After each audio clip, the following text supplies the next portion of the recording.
Hi, I'm Louis Ortiz on behalf of Expert Village, and today I'm going to show you how to clean a fish. We have chosen a beautiful Gulf red snapper, and this is an example of a round fish.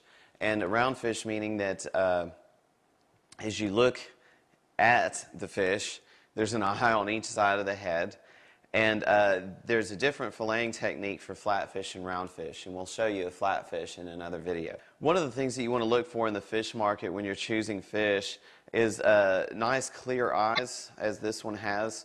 As you can tell, the iris and everything is very discernible. It's not real cloudy. The eyes aren't too sunken in. The fish itself is still a little bit slimy. Another thing you want to look for too is red gills, which this one has. And if the gills are brown or tan, it's usually an aged fish, and that's not a good sign. But as you can see, we've got some nice red gills, and the gills themselves are real nice and slimy. So that's what we're looking for with regards to fresh fish. The tail isn't too beat up. The fins themselves look pretty nice. So I had this fish scaled at the fish market, which is going to facilitate the filleting. And I've got some culinary shears here, and these dorsal fins are quite spiny. And there's a mild toxin on the end of those that you don't want to have to contend with. So I'm just going to trim these guys off along the base and get those off of there, because I don't feel like getting stuck while I'm filleting this fish and maneuvering him around on the cutting board. Depending on which side you want to start with, it's up to you. We're going to work around the head and the gill plate and the pectoral fin here.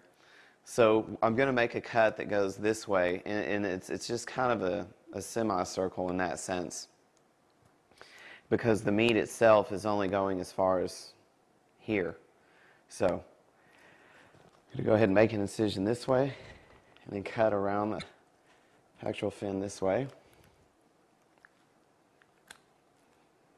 Okay. Now, another cut that I like to do, or like to make before I start to go down the dorsal fin this way, is just make a cut with the tip of the knife. And filleting is more just a feel, as you feel the knife slide against bones, and you're just kind of shaving the meat away from the bones. So it's not so much cutting as it is shaving. All right, so we've got a starting cut here, and I'm just going to keep my knife parallel to the cutting surface here and just follow that dorsal fin. And it helps to have a mental picture of what the fish looks like on the inside before you start cutting into it. And as you know, there's radial fins that go to the top of the fish and the bottom. So essentially we're following those radial fins down to the center. So again, I'm really just kind of shaving along those radial bones. And we're going to work our way down to the base of the tail as well. Now, I'm going to go ahead and insert the knife and come out through the base of the tail so that I can bring the knife this way and finish that cut, essentially.